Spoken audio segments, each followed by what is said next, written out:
السلام علیکم ناظرین، بسم اللہ الرحمن الرحیم۔ اطاعت والدین کا ثمرہ بیان کیا گیا ہے کہ حضرت سلیمان علیہ السلام آسمان اور زمین کے درمیان ہوا میں اڑا کرتے تھے۔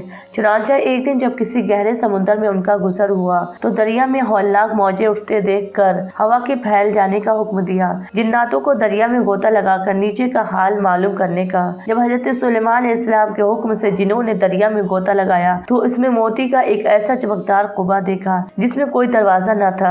حضرت سلیمان علیہ السلام کو اس کی خبر دی گئی تو انہوں نے اس قبا کو سمندر سے لانے کا حکم دیا۔ چنانچہ جنات نے اس کو سمندر سے نکال کر حضرت سلیمان علیہ السلام کے پاس پیش کیا، جس کو دیکھ کر انہیں بڑا تعجب ہوا۔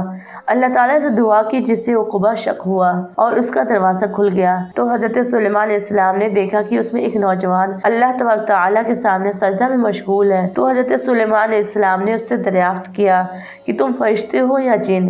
تو اس نے جواب دیا کہ میں انسان کی جنس سے ہوں۔ اس کے بعد حضرت سلیمان علیہ السلام نے دریافت فرمایا کہ آخر یہ بزرگی اور فضیلت تجھے کیوں کر حاصل ہوئی؟ تو اس نوجوان نے عرض کیا کہ حضرت، مجھے یہ فضیلت اطاعت والدین اور ان کے ساتھ حسن سلوک کے سبب حاصل ہوئی۔ میں اپنی ضعیف والدہ کو اپنے پشت پر لادے رہتا تھا۔ ان کی دعا تھی کہ اے میرے معبود، تو اس کو سعادت عطا فرما، میرے مرنے کے بعد اس کا مقام ایسی جگہ متعین فرما جو نہ آسمان میں ہو نہ زمین میں۔ چنانچہ والدہ ماجدہ کے انتقال کے بعد جب میں ایک دریا کے کنارے گھوم رہا تھا تو میں نے سفید موتی کا ایک قبا دیکھا۔ جب میں اس کے پاس پہنچا تو اس کا دروازہ کھل گیا اور میرے اندر داخل ہونے کے بعد قدرت الہی سے خود ہی بند ہو گیا۔ مجھے نہیں معلوم کہ اب میں زمین میں ہوں یا آسمان میں یا ہوا میں، اللہ تعالیٰ اسی میں مجھے رزق عطا فرما دیتا ہے۔ حضرت سلیمان علیہ السلام نے دریافت کیا، آخر اس میں تجھے روزی کس طرح حاصل ہوتی ہے؟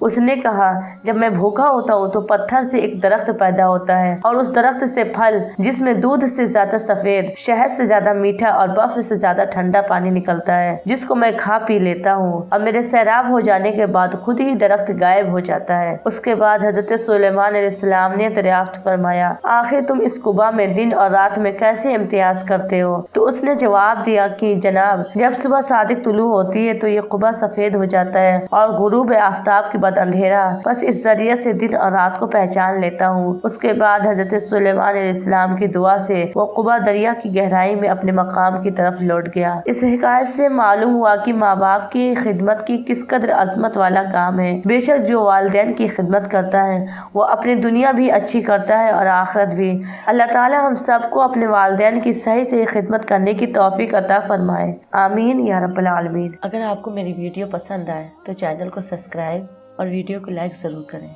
اللہ حافظ۔